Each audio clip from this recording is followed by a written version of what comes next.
اللہ حفاظت فرمائے۔ ابتدا میں نے تھوڑی سی وہ بات عرض کی تھی، وہ یہ کہ جب کسی جگہ کے مسلمان نماز پڑھ سکتے ہوں، رکاوٹ کوئی نہ ہو، پھر بھی نہ پڑھیں۔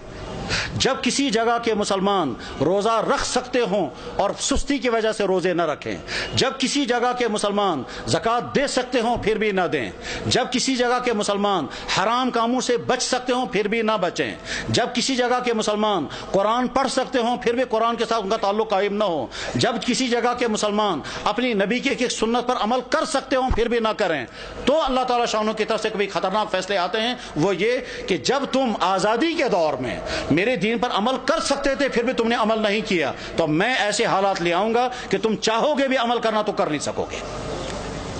اس کی مثال نمبر 1 اندلس کی میں نے پیش کر دی تھی کہ اندلس میں 800 سال تک مسلمانوں کی حکومت رہی، اور بعد میں جب خرابیاں شروع ہو گئی تو وہ حالات آ گئے کہ اگر وہ قرآن پڑھنا چاہے تو نہیں پڑھ سکتے تھے، اپنی عورتوں کی عصمتیں بچانا چاہیں تو نہیں بچا سکتے تھے، بلکہ کیا ان کی تو جان بھی باقی نہیں رہی، اور وہاں کے مسلمان یا تو مارے گئے یا عیسائی بن گئے یا وہاں سے فرار ہو گئے، اور اس طرح سے 800 سال کا مسلم ملک جو اذانوں سے آباد تھا وہ 800 سال کا مسلم ملک کفرستان بن گیا۔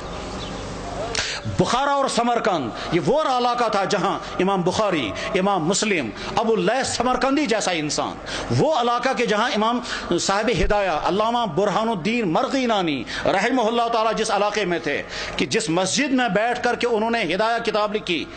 اور 13 سال لگے کتاب لکھتے ہوئے، اور 13 سال مسلسل انہیں روزہ رکھا، گھر والوں سے کھانا آتا تھا، وہ کھانا رکھ دیتے تھے، جب گھر والے واپس چلے جاتے تھے یہ کھانا کسی غریب کو کھلاتے تھے۔ 13 سال بیٹھ کر کے انہوں نے کتاب ہدایہ نام کی کتاب لکھی تھی، جو حدیث اور عقلی علوم کا مجموعہ ہے۔ علامہ انور شاہ صاحب کہا کرتے تھے، فرماتے تھے میں ہر کتاب کا جواب لکھ سکتا ہوں لیکن چند کتابوں کا جواب مجھ سے نہیں لکھا جا سکتا ہے، ان میں سے ایک کتاب ہدایہ بھی ہے۔ جس مسجد میں صاحب ہدایہ نے وہ کتاب لکھی تھی اس مسجد میں شراب کھانا چلتا ہے۔ غرض یہ کہ جب بخارا اور سمرقند جیسے علاقے میں وہ حالات آ گئے کہ وہاں قرآن رکھ نہیں سکتے، کلمہ پڑھ نہیں سکتے، مسجدوں میں تالے لگ گئے، تو اللہ تعالیٰ شانوں کو طاقت ہے، اگر غضبناک ہو جائیں تو ان علاقوں میں بھی یہی حال ہو سکتا ہے جن علاقوں میں مسلمانوں کو موقع ہے وہ اپنی دین پر چلیں۔ میرے بھائیوں، اس غلط فہمی میں مت رہیں کہ ہمارے لیے وہ حالات نہیں آ سکتے ہیں، ہماری پچھلی تاریخ میں ایسے حالات آ چکے ہیں۔ چنانچہ کشمیر کی پچھلی تاریخ میں ایک زمانہ ایسا آیا تھا جب سکھوں کا دور تھا، مسجدوں میں تالے لگے تھے، اور جو نماز پڑھنا چاہتا تھا اس نماز پڑھنا اس کی جسم سے کھال نکالی جاتی تھی سب لوگوں کے سامنے تاکہ باقی لوگ نماز نہ پڑھیں۔ سری نگر کی جامع مسجد میں گھوڑے باندھے گئے تھے، تمام مسجدیں مسمار کر دی گئی تھی، اس وقت لوگ نماز پڑھنا نہیں پڑھ سکتے تھے، یہ اذانیں بین ہو گئی تھی۔ جب کسی جگہ کے مسلمان اپنی دین کی ناقدری کرنے لگتے ہیں تو ایسے حالات آ سکتے ہیں، اور اس کی مثال اس بات کی مثال نہیں کہ مسلمانوں نے ناقدری کی، وہ تو ظلم ہے، لیکن مثال ہمارے سامنے ہے برما کے حالات، جہاں کی مسجدیں ختم، جہاں کے مدرسے ختم، جہاں کی داڑھیوں کے ایک بال کر کے نوچتے ہیں، جہاں علماء کو کھڑا کر کر کے اور سوئیاں مار مار کر کے ان کو شہید کرتے ہیں، جہاں ایک ایک مسلمان خاتون کے ساتھ 20 30 بلکہ 100 آدمی بدکاریاں کرتے ہیں اور کھلے عام کرتے ہیں، جہاں مسلمان عورتوں کو کھڑا کر کے آگ لگا کر جلا دیتے ہیں، جہاں مسلمان عورتوں کی گودوں کے اندر ان کے بچوں کو ذبح کر دیتے ہیں، اور ساری دنیا کے مسلمان دیکھ رہے ہیں مگر کوئی کچھ نہیں کر سکتا۔ جب ان مظلوم مسلمانوں کے لیے کوئی آواز نہیں اٹھا رہا ہے تو آپ بے فکر یہ مت رہیں ہمارے ساتھ اگر کبھی ایسا ہوا تو ساری دنیا کے مسلمان سرگرم ہو جائیں گے۔ آج کا مسلمان بے حس ہو چکا ہے، آج کا مسلمان دنیا کے حکمران، ان کے بیوروکریٹ، ان کے تمام ہائی کلاس طبقے وہ اپنی عیاشوں میں ڈوبے ہوئے ہیں، کسی سے کوئی امید نہیں ہے۔ اپنے دین پر جمنے کا فیصلہ کر کے اٹھیں،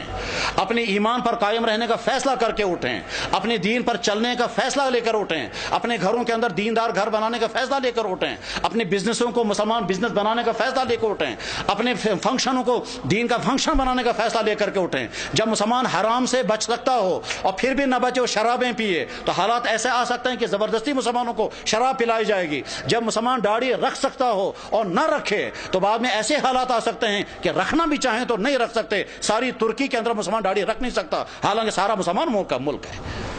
ایسے حالات آ سکتے ہیں، اس لیے اپنے دین کے ساتھ وفاداری کا فیصلہ کرو، ورنہ تو ایسا ہو سکتا ہے کہ اللہ جب تم میرے دین کے ساتھ وفاداری نہیں کرو گے تو میں تم پر ایسے حالات لا سکتا ہوں کہ تم چاہو گے بھی میرے دین پر عمل کرنا تو کر نہیں سکو گے۔ اللہ جل شانہ اس برے انجام سے ہم سب کی حفاظت فرمائے، ہمارے اکابرین کی حفاظت ہو، مدارس کی، مساجد کی، دین کے و دینی اداروں کی، دین کے کام کرنے والوں کی اور دین پہ جننے والوں کی مدد فرمائے۔ وآخر دعوانا ان الحمد للہ رب العالمین برحمتک یا ارحم الراحمین، آمین۔